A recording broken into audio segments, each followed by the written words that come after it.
Hello everyone. तो आज के इस लेक्चर में हम पढ़ने वाले हैं कि मोमेंटम एंड स्ट्रेंथ को कैसे हमें एनालाइज करना होता है। तो सबसे पहले हम मोमेंटम को देखते हैं कि मोमेंटम क्या होता है। तो देखो, पिछले लेक्चर में अगर मैं आपको बता दूं तो पिछले लेक्चर में हमने तीन चीज़ें सीखी थी कि गैप अप क्या होता है, गैप डाउन क्या होता है, जो कि हम गैप्स के अंदर पढ़ रहे थे।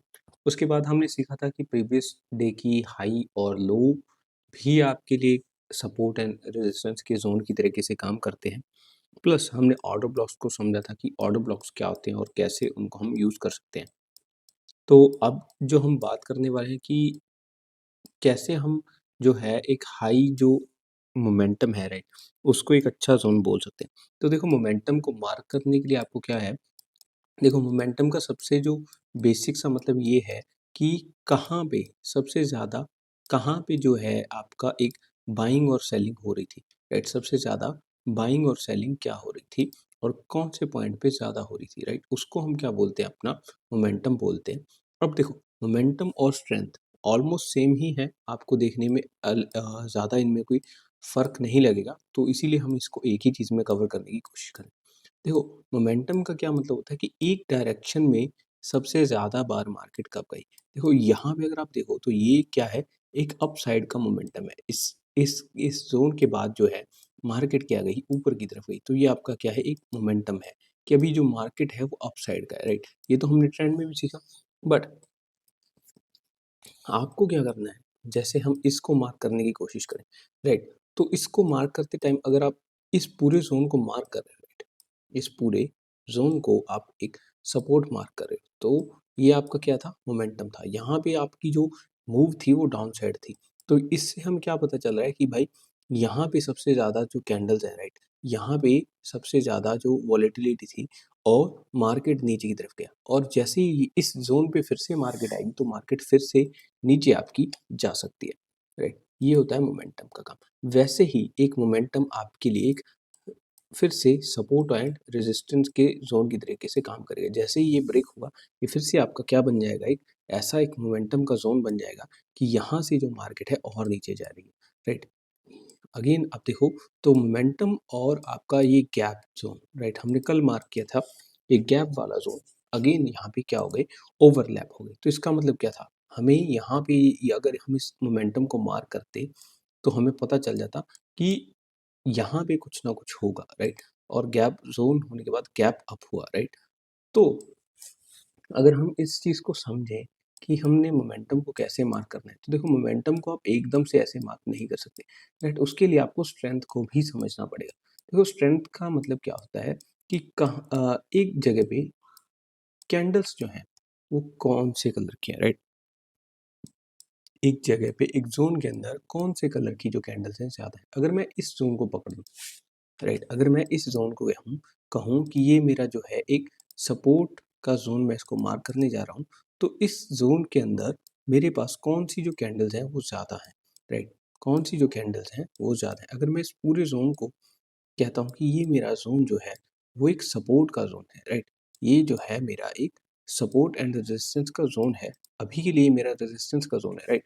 तो यहाँ से मार्केट टैप होती है और मार्केट टैप होने के बाद मार्केट नीचे गिरती है, राइट। अब इस जोन के अंदर अगर मैं देखूँ, यहाँ पे कौन सी कैंडल जो है वो ज़्यादा क्वांटिटी में है, उसको देखूँ अगर मैं, तो देखो यहाँ पे सबसे ज़्यादा जो कैंडल्स है, राइट, वाइड रेंज कैंडल्स इसको हम बोलते हैं, जिसमें जो कैंडल की बॉडी होती है वो ज़्यादा होती है, जिसको हमने एनगल्फिंग कैंडल भी हम बोलते हैं, राइट। अगर इस जोन में मैं देखूँ, इस जोन को अगर मैं रेजिस्टेंस मार्क कर रहा हूँ, तो यहाँ पे देखूँ क्या कि भाई जो बड़ी कैंडल्स है, राइट, वो ब्लैक कलर की है, यानी कि यहाँ पे ज़्यादा सेलिंग है। तो ऑब्वियस सी बात है कि सेलिंग आने के बाद अगर इस जोन में सेलर्स बैठे हैं, इस जोन में सेलर्स बैठे हैं, तो जैसे ही मार्केट नीचे जाने के बाद अगर ऊपर आएगी तो यहाँ के सेलर्स फिर से एक्टिव हो जाएंगे और मार्केट कहाँ जाएगी, नीचे की तरफ जाएगी। तो आपको क्या करना है, जैसे ही आपने कोई सपोर्ट एंड रेजिस्टेंस का जोन मार्क किया, राइट, मोमेंटम वही होगा कि हमें पता चल जाए कि अब जो मार्केट यहाँ से अगर डाउन साइड गई तो यहाँ पे भी डाउन साइड ही जाएगी, एंड उसकी स्ट्रेंथ देखनी कि वो कितना स्ट्रांग है। अगर आप एक जोन वहाँ पे एक बॉक्स भी मार्क कर लो, उस जोन को मार्क करते टाइम अगर आप ध्यान से देखो कि भाई यहाँ पे बहुत सारी जो कैंडल्स है वो ज़्यादा ब्लैक की हैं और जो ब्लू वाली कैंडल्स है वो कम है, और क्वांटिटी में भी कम है प्लस उनका जो साइज़ है वो भी क्या है, छोटा है। तो इसका मतलब क्या है कि बाइंग यहाँ पे जो है वो प्रेशर कम है। अगर बाइंग का प्रेशर कम है तो मार्केट ऑफ कोर्स सी बात है कि इस सपोर्ट या फिर इस रेजिस्टेंस ज़ोन को क्या करेगी, टैप करने के बाद नीचे जाने की तरफ जाना शुरू कर देगी। अगेन यहाँ पे अगर मैं देखूँ तो यहाँ पे अगर मैं पूरे को अपना एक ज़ोन मार्क कर लूँ, राइट? इस ज़ोन के अंदर ही अभी मार्केट घूम रही है। अगर मैं देखूँ तो यहाँ पे मेरी मैक्सिमम जो कैंडल्स हैं वो कौन-सी हैं? सेलिंग की हैं। मैक्सिमम जो कैंडल्स हैं इस ज़ोन के अंदर वो सेलिंग की थी। तो अगर इससे मैं क्या अंदाज़ा लगा सकता हूँ कि भाई मेरे इस ज़ोन के अंदर अगर सेलिंग की कैंडल ज़्यादा है तो मार्केट, अगर इस ज़ोन को मैं फिर से रेजिस्टेंस की ज़ोन मार्क करता हूँ, तो मार्केट फिर से इसको टैप करने के बाद डाउन साइड जाएगा, वहाँ पे फिर से सेलर्स बैठे हैं, राइट? तो अगेन वैसा ही होता है, मार्केट नीचे जाने के बाद अप मूव देने के बाद वापस से यहाँ के जो सेलर्स हैं वो एक्टिव होते हैं और मार्केट को और नीचे लेकर जाते हैं, राइट? उसी केस में अगर मैं देखूँ कि मेरे बायर्स कहाँ पे बैठे हैं, राइट? देखो अगर आप ध्यान से देखो तो मार्केट में बहुत लंबे टाइम से डाउन ट्रेंड जो है कंटिन्यू हो रहा है और इस साइड जो है वो क्या है, अप ट्रेंड है, राइट? अगर मैं यहाँ पे देखूँ तो इस जोन के अंदर अगर मैं इसको गैप अप मार्क करूँ, राइट? देखो सारी की सारी चीज़ें कंबाइन करने की कोशिश करो। अगर मैं इसको बोलता हूँ कि ये मेरा क्या है, गैप अप ओपनिंग है, तो ये गैप अप ओपनिंग क्या है मेरे लिए, एक सपोर्ट और रेजिस्टेंस का ज़ोन है, राइट? पर मैं इसको क्या बोलूँ? ये दोनों हो सकते हैं, सपोर्ट भी हो सकता है, रेजिस्टेंस भी हो सकता है। मैं इसको एस फॉर सपोर्ट बोलूँ या फिर इसको S for R for resistance बोलूँ, राइट? तो ये कैसे समझ आएगा? इससे पहले जो एक कैंडल का ग्रुप होगा, आपको उसको देखना है। उसको आपको देखना है, उसका मोमेंटम एंड स्ट्रेंथ आपने कैलकुलेट करना है। अगर आप ध्यान से देखो, तो मार्केट डाउन साइड थी, डाउन साइड के आने के बाद आपको यहाँ पे बल्क में जो कैंडल्स हैं, वो कौन-सी देखने को मिल रही है? आपको एक green, green, green, green, green और ग्रीन कैंडल्स ही देखने को मिल रही हैं और जैसे ही गैप अप हुआ, तो क्या हुआ? मार्केट में एकदम से अप ट्रेंड आया, ऊपर कोई सपोर्ट और रेजिस्टेंस का ज़ोन पड़ा था और उसको मार्केट लेने जाती है।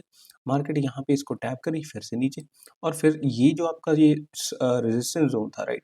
ये जो आपका सपोर्ट ज़ोन बना हुआ था, राइट? ये ब्रेक होने के बाद ये सपोर्ट ज़ोन अगेन वापस से टैप होता है 2 बार, 2 बार टैप होने के बाद फिर से रेजिस्टेंस को लेने जाता है। तो इसी तरीके से जो है आपकी मार्केट वो वर्क करती रहती है मोमेंटम एंड स्ट्रेंथ के बेसिस पे। आप और भी अच्छे से इसको है ना और किसी चार्ट पे वर्क कर सकते हो। जैसे हम बैंक निफ्टी पे चले जाते हैं, इस पे तो हमने कुछ मार्क ही नहीं किया हुआ, राइट? ये क्या है, एक कुछ हमने मार्क किए हैं सपोर्ट एंड रेजिस्टेंस के ज़ोन। अभी मैं यहाँ पे अगर मार्क करना चाहूँ तो ये मेरा क्या था, एक गैप अप ओपनिंग थी। गैप अप ओपनिंग क्या थी? गैप अप ओपनिंग के बाद जो मार्केट में आने वाली मूव थी वो क्या थी? अपसाइड की मूव थी, राइट? और अगेन अगर मैं इसको अपना जो सबसे बेसिक वाला सपोर्ट एंड रेजिस्टेंस का ज़ोन मार्क करूँ, तो यहाँ पे मार्केट इसको टैप होने के बाद वापस से नीचे जाना चाहती है, राइट? अब अगर मैंने इस ज़ोन को मार्क किया है, राइट? इस ज़ोन को मार्क किया तो यहाँ पे देखो कुछ एक कैंडल्स का लैग था, राइट? कुछ एक कैंडल्स का लैग था। अब ये देखो ये तो एक ऑब्वियस सी बात है कि अब तो यहीं से पता चल रहा था कि मार्केट अपसाइड की मूव दे रही है डाउन ट्रेंड के बाद, राइट? तो हम इस लैग को भी अगर पकड़ लेते कि भाई मार्केट जो है वो नीचे गई है, इस लैग को भी अगर हम पकड़ लेते तो ये हमारी स्ट्रेंथ एंड मोमेंटम फाइंड करने में हमारी हेल्प कर देता कि भाई अब जो है इतना जो देखो, आपको जब भी इस मोमेंटम एंड स्ट्रेंथ को मार्क करना है, आपको एक बॉक्स लेना है। एक बॉक्स को कम से कम आपको इतनी कैंडल्स जो है इनकी स्ट्रेंथ देखनी है कि अभी जो ये मार्केट में क्या है, अप सेलिंग आई है या डाउन सेलिंग है और प्रीवियस ट्रेंड देखना है कि पहले जो ट्रेंड था वो क्या था। अगर ये देखो डाउन ट्रेंड के बाद अब कुछ कैंडल्स जो है, राइट, वो अप साइड की मूव करती दिखें तो ऑब्वियस सी बात है कि मार्केट में अप ट्रेंड आएगा एंड अगेन वो कहाँ तक जाएगा, जहां तक आपका एक रेजिस्टेंस का जोन होगा, राइट? अब देखो यहाँ पे गैप अप था, ये आपके लिए क्या बन गया, एक सपोर्ट का जोन बन गया। हम थोड़ा और पीछे देख लेते हैं इस चार्ट में। अगर मैं यहाँ से मार्किंग करना शुरू करता, राइट, मैंने यहाँ पे मार्क किया, ये क्या थी, बहुत सारी यहाँ पे क्या है, कैंडल्स पड़ी, ये भी क्या है, आपकी मोमेंटम एंड स्ट्रेंथ है, राइट? बहुत सारी कैंडल्स जो है आप इस चार्ट को श्रिंक कर सकते हो और इसी जोन में देखो मार्केट जो है इसको लेने आती है, इसी को क्या करने आती है, ऊपर नीचे इसके अराउंड ही घूम रही है। अगर आपने इसको ज़्यादा रिफाइन ना भी किया होता, राइट, आपने छोटी-सी मूव भी इसको छोटी-सी मूव जो है इसमें आपने कैप्चर कर ली थी, राइट? आपका जो शॉर्ट सेल का ट्रेड बन सकता था, वो कितना अच्छा जा सकता था, राइट? अगेन यहाँ पे जो है बहुत सारी कैंडल्स बनी बैठी हैं, यहाँ पे भी बहुत सारी कैंडल्स बनी बैठी हैं, राइट? तो ये जो है हम पीछे से देख सकते हैं ना कि भाई पीछे पहले क्या चल रहा था, अप ट्रेंड चल रहा था या फिर डाउन ट्रेंड चल रहा था। अगेन मार्केट इस ज़ोन को टैप करती है और अगेन ऊपर की तरफ हमें मूव देती है, राइट? फिर से ये जो ज़ोन है ये ब्रेक होता है, ब्रेक होने के बाद फिर से जो मार्केट है वो नीचे जाना शुरू करती है। अब देखो हमेशा यही सपोर्ट एंड रेजिस्टेंस वर्क नहीं करेंगी, मार्केट जो है वो चलता जाएगा। अब चलता जाने के बाद अगर तुम ध्यान से देखो तो यहाँ पे भी क्या है, आपका एक कैंडल्स जो हैं वो बहुत ज़्यादा क्वांटिटी में बैठी हैं। यहाँ पे भी मार्केट में एक बहुत ज़्यादा क्या थी, कन्फ्यूज़न थी। ये आपका क्या था, एक मोमेंटम एंड स्ट्रेंथ का एक ज़ोन था, राइट? ये रेजिस्टेंस एंड ज़ोन आपने मार्क कर लिए कि भाई हाईएस्ट वाले जो ज़ोन है आपने मार्क कर लिए, राइट? इसके अंदर भी जो छोटे ज़ोन हैं वो भी तो आपके एक मोमेंटम एंड स्ट्रेंथ के ज़ोन हो सकते हैं। अगर आप ध्यान से देखो तो आप अभी जो है उससे पहले जो हमने चीज़ सीखी थी वो हमने 2 चीज़ मार्क करी थी, सपोर्ट एंड रेजिस्टेंस। अब ये जो ज़ोन है इसके अंदर भी आ सकते हैं, राइट? तो इससे क्या होगा कि आपकी जो ट्रेड की एक्यूरेसी होगी, राइट? आपको ये पता चल जाएगा कि अगर मैं छोटी ट्रेड भी ले रहा हूँ तो मैंने कहाँ तक अपना जो टारगेट है वो रखना है, राइट?